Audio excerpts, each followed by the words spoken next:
Hello बच्चों, आज हम पढ़ेंगे बेलन का पृष्ठीय क्षेत्रफल और ये है हमारी वर्कशीट नंबर 42। हमारा सब्जेक्ट है गणित और क्लास है 9। हमने इससे पहले पढ़ा था घन और घनाव के बारे में। आज हम पढ़ेंगे बेलन के बारे में। बेलन को हम अंग्रेजी में सिलेंडर भी कहते हैं। अब बेलन जो होता है वो दो चीज़ों से मिलकर बना होता है, जहाँ पर दो वृत्ताकार उसके दोनों ढक्कन होते हैं और एक उसका वक्र पृष्ठ होता है। अगर हम किसी बेलन का संपूर्ण पृष्ठ निकालेंगे तो उसके सभी फलकों का क्षेत्रफल जोड़ देंगे।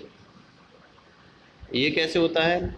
जैसे हमारे पास कोई डिब्बा है और हमें देखना है कि उसका संपूर्ण क्षेत्रफल कितना है, तो हम उसे बीच से काट दें और फैला दें तो वो एक कागज़ की तरह बन जाएगा, या फिर एक कागज़ के लिए हम गोल गोल मोड़ दें तो वो एक बेलन की तरह बन जाएगा।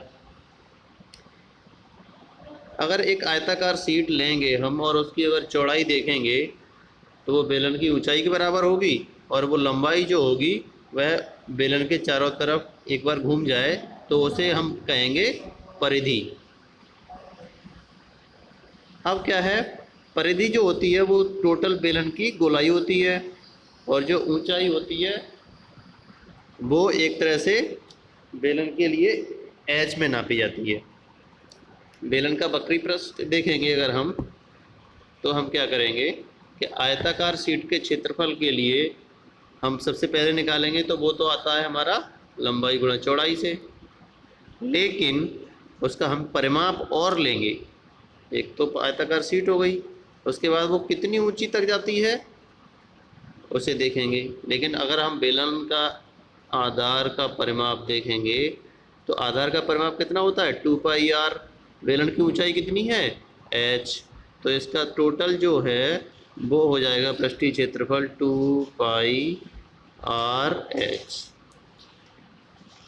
लेकिन अगर हम कुल पृष्ठीय क्षेत्रफल निकालेंगे जैसे कि हमारा यहाँ पे दिया गया है, तो एक तो हमारा ऊपर का ढक्कन जो कि एक वृत्ताकार है, एक नीचे का ढक्कन वो भी वृत्ताकार है। ऊपर का ढक्कन होगा πr², नीचे का भी ढक्कन होगा πr²। हमें वक्र पृष्ठ पहले से पता है 2πrh है। नीचे वाले ढक्कन का जो टोटल क्षेत्रफल है वो πr², ऊपर वाले ढक्कन का क्षेत्रफल πr²। हम दोनों को अगर जोड़ दें तो ये हो जाएगा 2πrh प्लस 2πr²। इसमें से अगर हम 2πr के लिए कॉमन ले लेंगे तो 2πr यहाँ से आ जाएगा और 2πr यहाँ से आ जाएगा, तो ये हो जाएगा 2πr ब्रैकेट में r+h। जब हम आगे चलते हैं तो हमने देखें उदाहरण नंबर 1 है। एक बेलनाकार डिब्बे की ऊंचाई 15 सेंटीमीटर है, ये हमारी h हो गई। वह त्रिज्या 7 सेंटीमीटर है, ये हमारी r हो गई। उस डिब्बे का कुल पृष्ठीय क्षेत्रफल ज्ञात कीजिए। हमारा फार्मूला अभी हमने देखा था 2πr r+h है। दो को जैसे कि तैसा ही रखा। पाई की वैल्यू होती है 22/7 जो कि हमने यहाँ पे रखी हुई है। r 7 सेंटीमीटर रख दिया, ब्रैकेट में हमने रखा r 7 + 15h। जब हम इसे सॉल्व करेंगे तो ये 7 से ये वाला 7 कैंसिल हो जाएगा। अब हम जब इसका गुणा करेंगे तो ये हमारा निकल जाएगा 968 सेंटीमीटर स्क्वायर। यहाँ पर केवल दो चीज़ें ही हैं, जहाँ क्षेत्रफल ज्ञात किया जाता है वहाँ पर वर्ग सेंटीमीटर या वर्ग मीटर लिखा जाता है, लेकिन जब आयतन लिखा जाता है तो घन सेंटीमीटर या घन मीटर लिखा होता है। अब हम देखेंगे उदाहरण नंबर 2।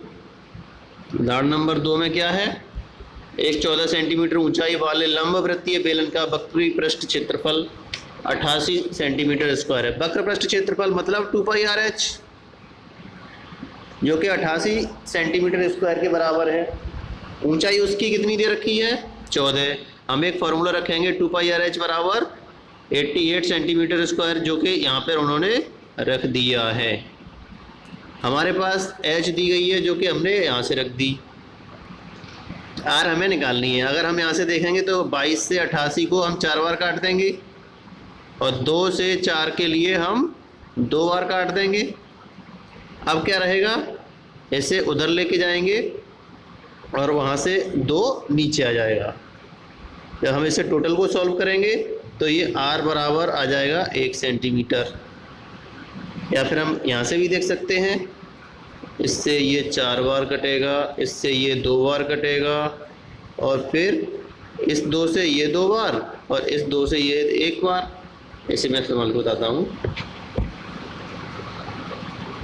22 चौक 88, 2 दूनी 4, 7 दूनी 14, 2 एकम 2, 1 हो गया। ये आपकी आ गई त्रिज्या। अब त्रिज्या 1 सेंटीमीटर है तो व्यास हमारा 2 गुना होगा, 2 सेंटीमीटर हो गया। ऐसे ही हमारा दिया है उदाहरण नंबर 3। उदाहरण नंबर 3 देखो, एक वृत्ताकार कुएं का आंतरिक व्यास 3.5 मीटर है। आंतरिक व्यास मतलब आंतरिक त्रिज्या हम यहाँ से ज्ञात कर सकते हैं। आर बराबर 3.5/2 ये त्रिज्या हो जाएगी और यह 10 मीटर गहरा है। जो गहराई है वो हमारी h है। तो इसका आंतरिक वक्र पृष्ठीय क्षेत्रफल ज्ञात करो। आंतरिक जो होता है वो 2πr/h हो जाएगा यहाँ पर। तो हमने क्या किया, ये त्रिज्या थी, इसे हमने मीटर में ये मीटर में दी हुई है पहले से। हमारी जो ऊंचाई है वो भी मीटर में ही दी गई है, तो हमने इसे फॉर्मूले में पुट कर दिया। 2 पाई की वैल्यू 22/7, आर हमारी है 7/4, h हमारी है 10। जब हम इसे आगे सॉल्व करेंगे तो ये हो जाएगा 7 से 7 कैंसिल, इसे हम 2 बार काटेंगे, इसे 5 बार काटेंगे। इसे और आगे सॉल्व करेंगे, इससे 2 ये क्लियरली हो जाएगा। अब हमारा केवल 22 बचा, 22 पंजे 110। यहाँ पे हमारा आ गया वक्र पृष्ठीय क्षेत्रफल। लेकिन अगर हम कुएं का टोटल निकालेंगे तो हम क्या करेंगे इसमें,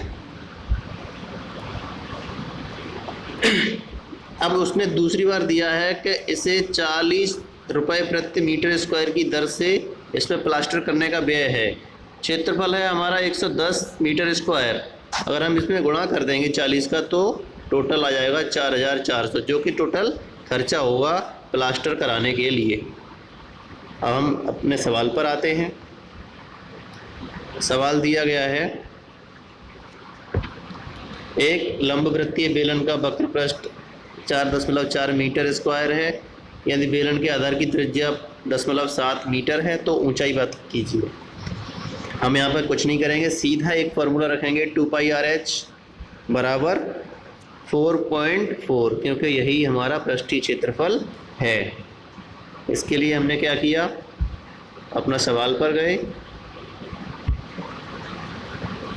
ये हमारा सवाल है जहाँ पर हमारा वक्र पृष्ठ क्षेत्रफल दिया है। ये आधार की त्रिज्या 0.7 मीटर, ऊंचाई उन्होंने पूछी है। हमने क्या किया, ये रख दिया 2πr/h बराबर 4.4। जब हम यहाँ से इसे सॉल्व करेंगे तो 2 गुणा 22/7 गुणा 0.7 गुणा h हमें निकालनी है बराबर 4.4। अगर हम यहाँ से देखें तो 7 से 7.1 आ जाएगा यहाँ पर। अब ये कितना है 4.4, ये है 2 गुणा 22। यहाँ से अगर हम टोटल को देखेंगे तो 22 दूनी 44 हो गया। और जब हम इसे टोटल को सॉल्व करेंगे तो हम यहाँ पे कुछ ऐसे सॉल्व करेंगे, 2 गुणा 22 गुणा 0.1 इंटू h इक्वल्स टू 4.4। इसे और आगे सॉल्व करें, 22 दूनी 44 और इसमें 0.1 का गुणा होगा तो ये हो जाएगा h इक्वल्स टू 4.4 अपॉन 4.4 बराबर 1। ये आपकी हो गई ऊंचाई। अब हम आएंगे दूसरे सवाल पर। दूसरा सवाल हमने पहले से पढ़ते हैं, उसके बाद करेंगे। किसी बेलनाकार स्तंभ का व्यास 50 सेंटीमीटर है और ऊंचाई 3.5 मीटर है। आप यहाँ पे देखेंगे जो व्यास है वो सेंटीमीटर में दे रखा है और ऊंचाई वो है जो मीटर में दे रखी है। सबसे पहले जब हम ऐसा कोई काम करते हैं तो अपनी सारी यूनिट एक जैसी रखते हैं। अगर हम रखें सेंटीमीटर में रखेंगे तो सेंटीमीटर में रखेंगे सारी, मीटर में रखेंगे तो सबको मीटर में रखेंगे। अब ऊंचाई और व्यास दिया है, व्यास से हम त्रिज्या निकाल लेंगे, बेशक निकाल सकते हैं क्योंकि त्रिज्या व्यास की आधी होती है। और वहाँ से हम वक्र पृष्ठ पर पेंट कराने का कुल व्यय उसने पूछा है, तो हमें सबसे पहले वक्र पृष्ठ निकालना पड़ेगा। उसके लिए हम क्या करते हैं, अपने सॉल्यूशन को देखेंगे। यह दिया हुआ है बेलनाकार स्तंभ का व्यास जो है वो 50 सेंटीमीटर है, तो त्रिज्या कितनी हो जाएगी 25 सेंटीमीटर। और 25 सेंटीमीटर, अगर सेंटीमीटर को मीटर में बदलना है तो हम 100 से भाग दे देंगे, तो ये 25/100 मीटर हो गई त्रिज्या। हमें ऊंचाई पहले से दी है 3.5 मीटर, तो हम यहाँ पर ऐसे के ऐसे ही रखेंगे। जो पेंट कराने का खर्च है वो 12.5 रुपये प्रति मीटर स्क्वायर है। हमें सबसे पहले क्या निकालना है, वक्र पृष्ठ, तो हम वक्र पृष्ठ निकालते हैं। यहाँ से हमने क्या किया, ये रख दिया 2 गुणा पाई गुणा r गुणा h।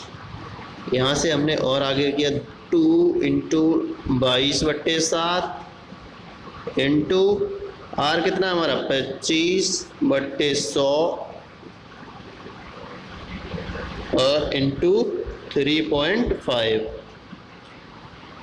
अब इससे देखा जाए तो हम इसे जब सॉल्व करेंगे तो ये 25 चौके 100 हो गए, 2 से ये 2 बार, फिर इससे 2 से ये 11 बार कट जाएगा। अब यहाँ पे हम देखेंगे 7 से जब इसे काटेंगे तो ये 0.5 आएगा। 11 का जब इसमें गुणा करेंगे तो ये हो जाएगा 5.5 मीटर स्क्वायर।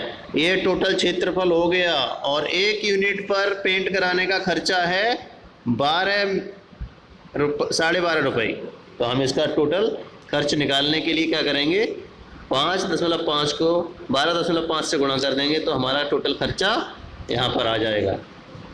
अब आते हैं हम सवाल नंबर 3 पर। सवाल नंबर 3 हमारा दिया गया है कि एक रोलर का व्यास 84 सेंटीमीटर है और उसकी लंबाई 120 सेंटीमीटर है।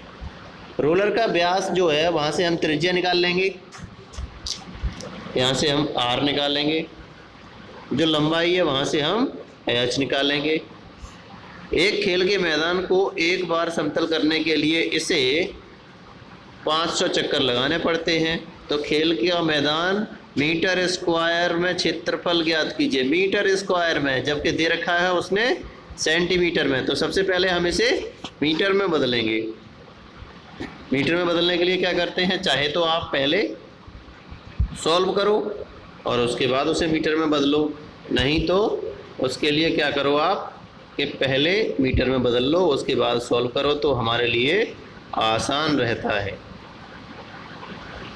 हम क्या करेंगे, रोलर का व्यास है 84 सेंटीमीटर, तो त्रिज्या हो जाएगी 42 सेंटीमीटर। ऊंचाई है 120 सेंटीमीटर, तो जैसी की तैसी रहेगी। लेकिन जो रोलर क्षेत्रफल घेरता है वो एक चक्कर में उतना ही क्षेत्रफल घेरेगा जितना उसका वक्र पृष्ठ होगा। अब रोलर का वक्र पृष्ठ हम निकालेंगे 2πr/h से। अब क्योंकि मीटर स्क्वायर में पूछा गया है इसलिए हम उसे मीटर में रखेंगे। मीटर में रखने के लिए क्या करते हैं, हम सेंटीमीटर में दिया है उसे 100 से भाग दे देंगे तो वो मीटर में मिलेगा हमें।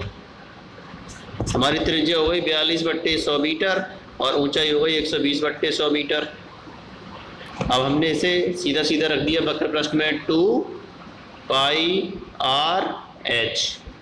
जब इसे सॉल्व किया तो ये यहाँ तक आ गया। ये हमारा एक चक्कर का क्षेत्रफल है। अब उसे 500 चक्कर लगाने पड़ते हैं, तो हम इसी में 500 का गुणा कर देंगे, तो ये आ जाएगा 528 गुणा 3। ये जब आया तो हमने आगे जब सॉल्व किया तो ये आ गया 1584 मीटर स्क्वायर। ये हमारा फाइनल आंसर है। तो सभी बच्चे इसे ध्यान से देखेंगे और समझने की कोशिश करेंगे। जहाँ समस्या आएगी वहाँ पर बेहिचक पूछेंगे। धन्यवाद।